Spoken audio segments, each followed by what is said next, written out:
everybody. Welcome back to the Gulf Coast Texas High School Football Huddle, brought to you by Citizens Medical Center. I'm your host, Chris Daly, and we have a great show for you this week. As you know, the Huddle is brought to you by Citizens Medical Center. One of the very cool things about the Medical Center is the Healthplex. Citizens Healthplex is Victoria's premier medical fitness and wellness facility. If your goal is to improve your health, prevent disease, help you get strong and fit, or just be well, Citizens Healthplex is for you. In fact, it's for me too. You'll probably see me and my wife there. Their 7,200 square foot facility has everything you need to maximize your enjoyment and get results. They offer all the space, equipment, and classes you'll ever need to get fit and healthy, including a large array of strength and cardio equipment, over 75 classes per week, a degreed and certified fitness staff offering professional instruction. Oh, and if you need to relax, try the steam rooms, whirlpools, dry saunas, and massage therapy. You want to lose weight? Hire one of the personal trainers to work with you one-on-one, and you're sure to see the results you want. Your journey to improved health, fitness, and wellness begins at Citizens Healthplex.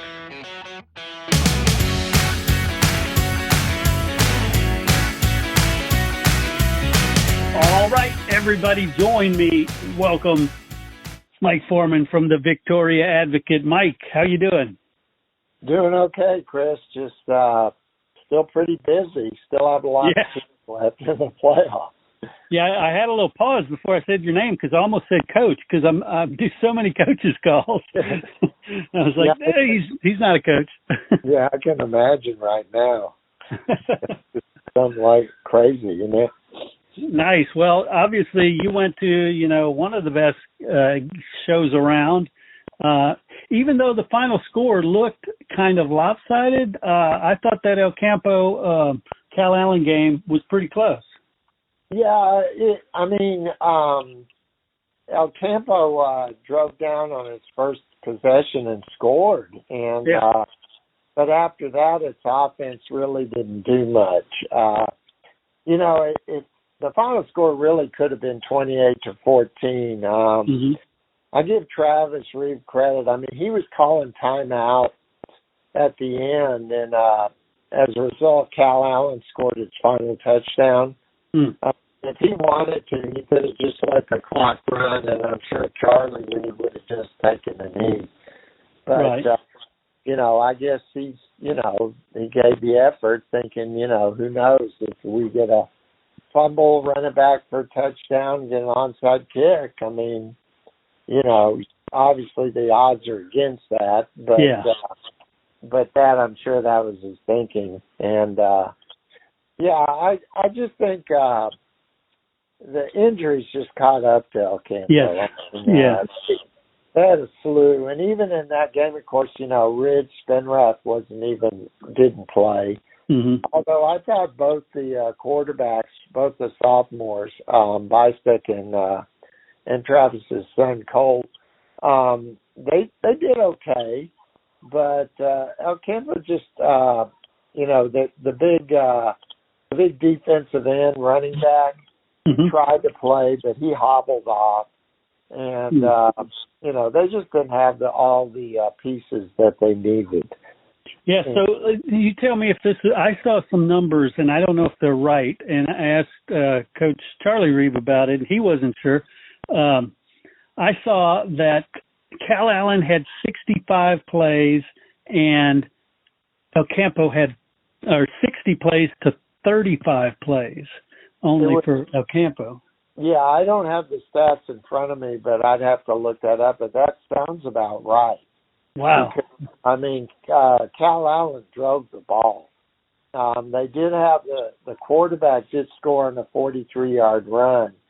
But for the most part, like the other two touchdowns he scored were 1-yard runs. And then the running back, I think both his touchdowns were less than 5 yards. So, that shows you they didn't really have that many big plays. But I do remember this. They had 25 first downs. And that shows you that they were driving the ball. And it looked like penalties was pretty lopsided too, in that El Campo had a bunch more. Yeah, I'm not sure. El Campo got some personal fouls and unsportsmanlike thing that's not characteristic of them. Sure. But I don't know. There was a face mask, and those are just kind of the unfortunate things where a guy sticks his hand out and gets the face mask, and that hurt him. Yeah. But they had a horse collar, I believe, and things like that. But I think that the real difference in this game was up front. Cal Allen's offensive line, much controlled the game, and I was gonna say that's been their strength going back to Danaher. When I interviewed him, he's always said that's what turned that whole program around, was putting in strength and conditioning with their linemen. Right, and they had some good linemen, and they did a good job. If I'm them though, my concern, I'm a little concerned about the defense. I think a team that can throw the ball a little better than El Campo can score on them. And, that's what we're going to have to wait and see. They play, I believe, Somerset this week. Yep.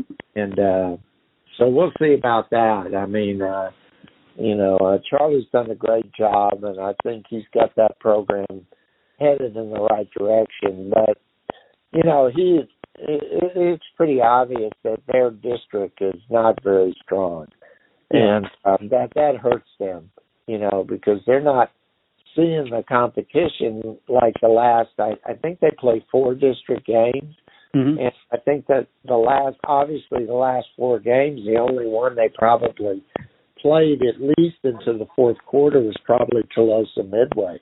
Right. So, right.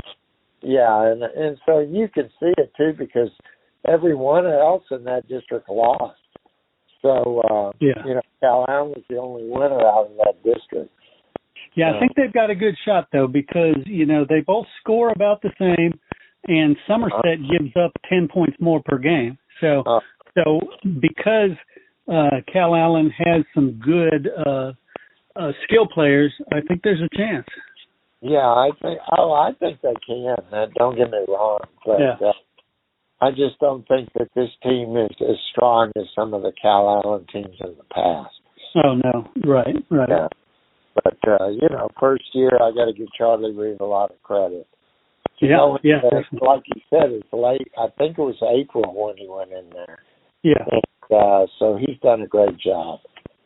Yeah, and also I want to point out Schulenburg, their big win over Three Rivers. And we weren't sure, is Three Rivers a real deal or not after they got whooped so bad by Refurio. But I don't know. Is Schulenburg that much better, or is Three Rivers really not what we thought? I think it's a combination. Schulenburg, as you said, they have good skilled people. Yeah. And they can score.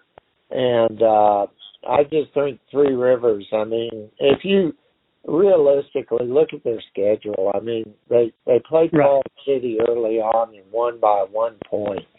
And after that, I just don't see anybody that was really good on that schedule. That's true. I think Refurio probably exposed a lot of things. And, and Schulenburg was able to take care of that. Now, I believe Schulenburg has Mason this week, doesn't it? Marlin. I'm sorry, Marlin, that's right. Yeah. They're going to see a little different animal this week, where Marlin's always got speed. That's what Schulenburg's going to have to contend with this week.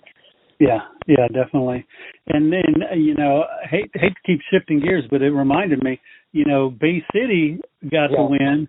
They're going up against Canyon Lake for the right to play the winner of that Somerset Cal Allen game. I'll tell you what, Bay City, that was not even. I know their starters played one possession in the second half. Wow. And what amazed me about that game is I'm not surprised at the outcome that much, but their quarterback, Alex Estrada, was 18 of 18.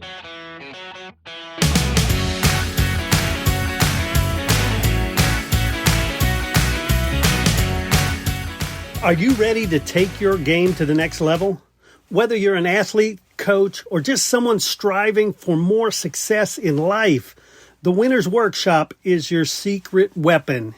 Yes, this award-winning course has transformed thousands of lives, teaching the game-changing principles of sports psychology that Fortune 500 companies, coaches, and top performers all use to win. The Winner's Workshop, subtitled How Sports Psychology Can Make You a Champion, is now available on CoachTube for a fraction of the original $499 price. The Winner's Workshop will help you master focus, mindset, and breakthroughs to make you a champion. Click on the link in the show notes or head over to LoneStarGridiron.com and click on the ad today to unlock your full potential.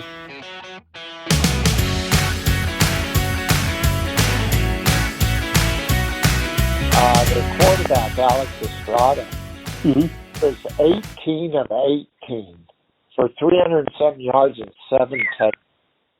Now, I know you can say they played a weak opponent, but really, to not throw an incompletion is incredible. I mean, when I saw Refugio Kennedy, Keelan Brown had a good night, but he had 3 incompletions. 2 of them were drops. Yeah. The one ball he threw away, that was the one really incompletion. But even then, I mean, to not have any incompletion, that's just amazing to me. Oh, it is. I mean, if you think about it, you go watch them in practice, and they're practicing plays against no defense, and they drop the ball. Yeah, or they throw a little high or something. You know, when I saw that stat, I was amazed. But I think I don't know how strong Canyon Lake is. It'll obviously be a more competitive game. Now, I will say this: Bay City held out Jod Andrews, their running back. Mm-hmm. And, I think he's questionable this week. He sprained his ankle against Calhoun, and you know how ankles are; you just don't know.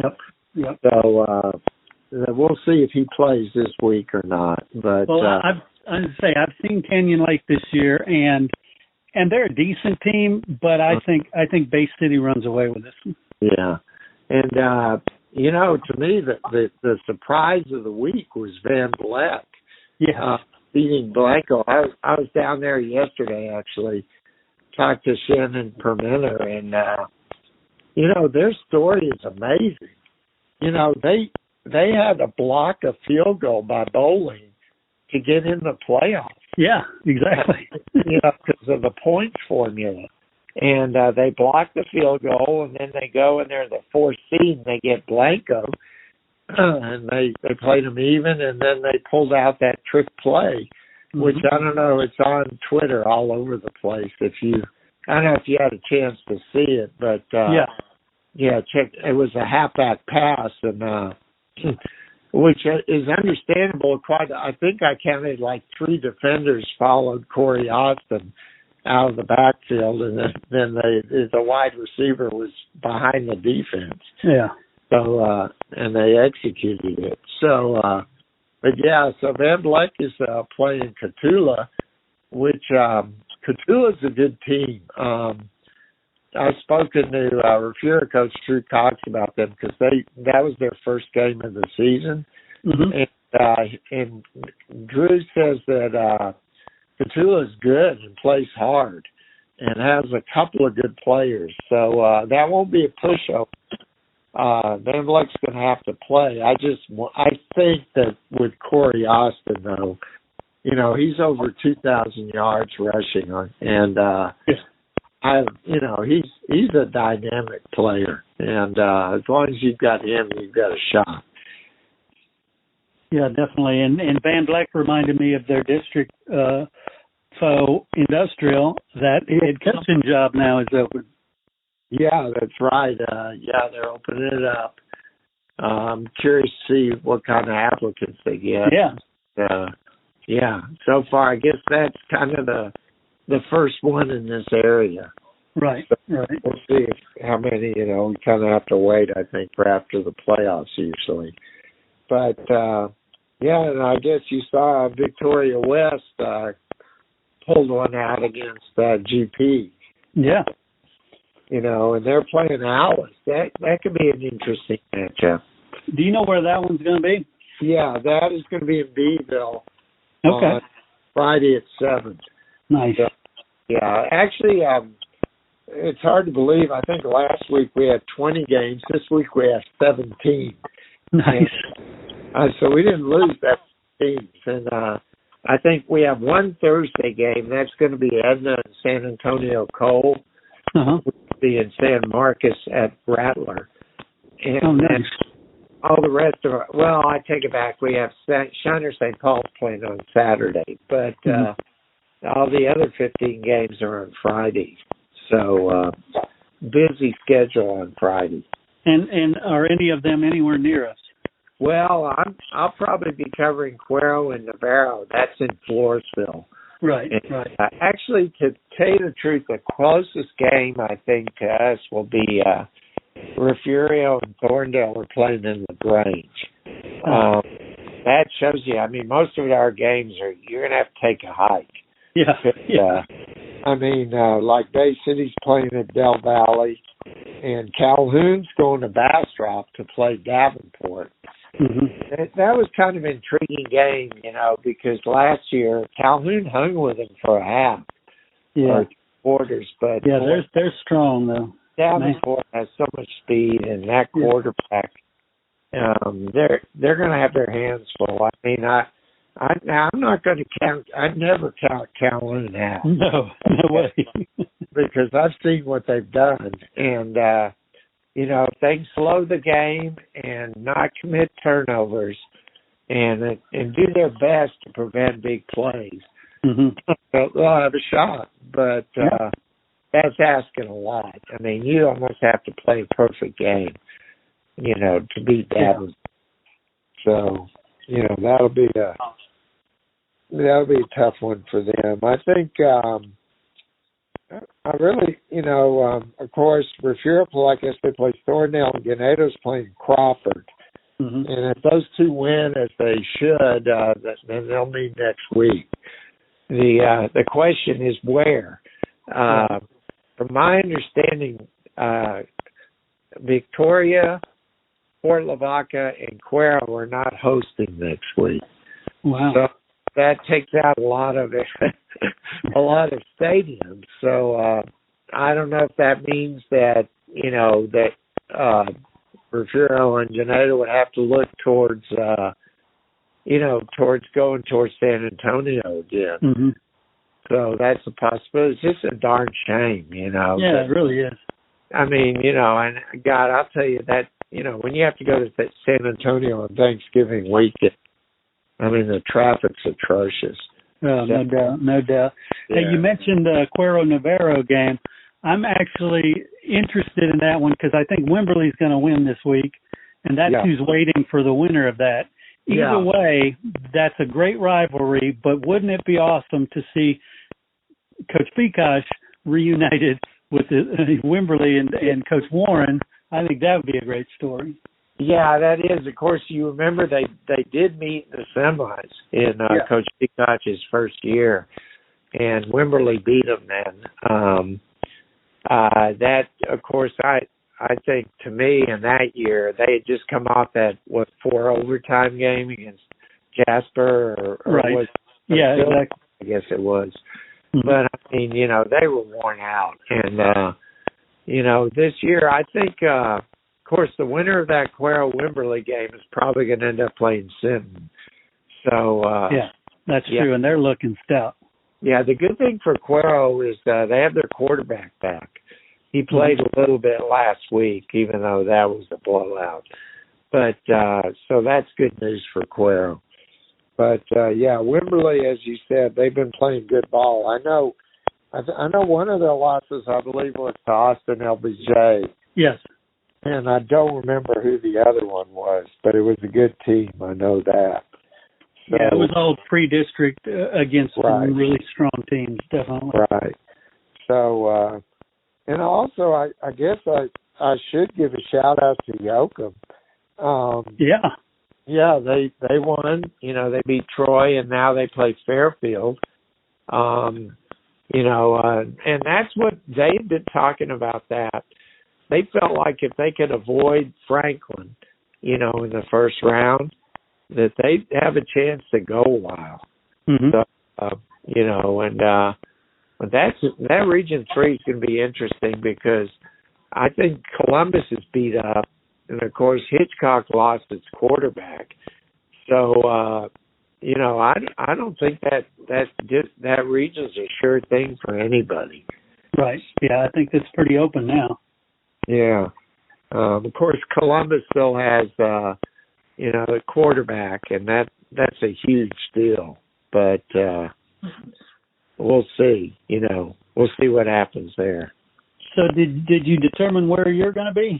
Yeah, Thursday I'm going to go to San Marcos to see Edna and Cole, since that's our game. And then Friday I'll probably go up to Floresville. Okay. Because I haven't seen Cuero in quite a while, actually. Right. So right. It was kind of a decision between that and Calhoun. But I decided to go there. And, of course, Gabe will be covering West in Beeville. Yeah. So, and did he get clearance to get in the stadium? Well, I'll tell you what. I had quite the adventure last week before I covered Refugio. I had called on Monday and spoke to the secretary, who said she would turn my information over to the communications people. Then as the day went on, Wednesday comes back, and by Thursday I hadn't heard anything.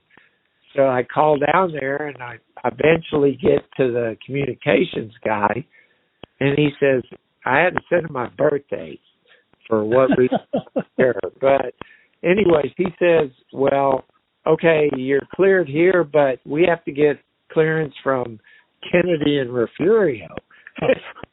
And I'm like, what? And so finally I told him, I said, look, dude, I got to head down there or I'm not going to make it. So I'm on my way down there, and I think I was about halfway there, and I get a call from Coach Holmgreen, their AD. And he said, hey, man, did they tell you couldn't get in? And I said, no, they just never told me anything. And he said, well, don't worry about it. That's a bunch of crud. And he said, I'll be here, or my secretary or our AD will be here, and you'll get in. Nice. So I think that got taken care of, although, man, I'll tell you, that is so ridiculous, Chris. Yeah. I have never encountered anything like that. Yeah, I know. It's crazy. Yeah. But, so another week, we'll see. I think a lot of our teams have a chance to win again. So, I think Thanksgiving we could have quite a few teams left. Yeah, I definitely think we will. And, well, you have a good trip out there to Cuero. Yeah, I didn't remember where you're going. Yeah, well, I spent all day yesterday in Matagorda County, and today I'm going to Cuero. So Nice. Well, I look forward to some football this weekend and talking to you again next week. Okay, Chris, you take care.